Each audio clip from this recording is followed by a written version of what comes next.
A war waged by a digital mob against the most powerful institutions in finance. How did a floundering video game retailer become the epicenter of a financial uprising? Why did thousands of ordinary people, from college students to teachers, rally behind a failing company like it was a revolution? And what pushed them to take on the titans of Wall Street, risking everything? It was more than just a trade. It was a declaration, a defiant message sent from dorm rooms and basements to the gleaming glass towers of Wall Street. But was this really a triumph for the little guy or a fleeting moment of digital anarchy? You think you know how the stock market works? Think again. This is the story of how an army of internet warriors reshaped a game rigged against them and left everyone asking, who's really in control?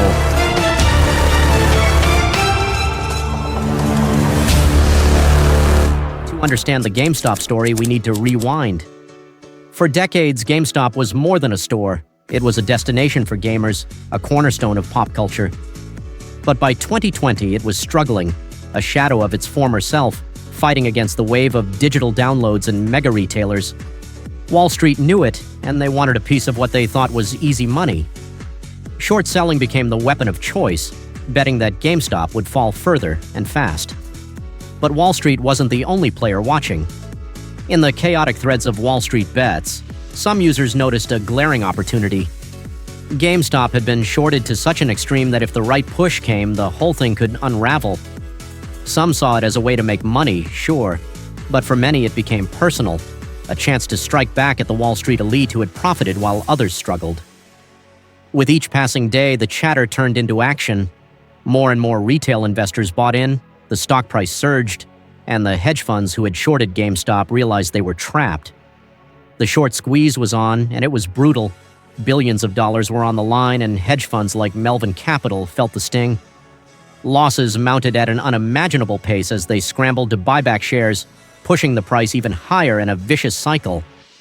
But just as the frenzy reached its peak, the rules of the game were rewritten. Robinhood, the platform that championed itself as investing for all, restricted the buying of GameStop shares. Outrage followed, and conspiracy theories erupted. Was this a lifeline for Wall Street, or an act of betrayal against the new wave of retail traders?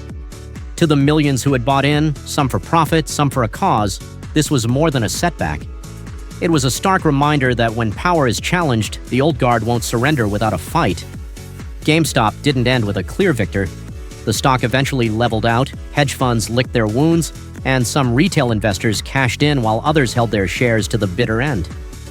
But the true legacy of GameStop wasn't in the final numbers, it was in the shift it signified. For the first time, Wall Street felt what it meant to lose control. And in that brief moment, a question was planted in the minds of millions.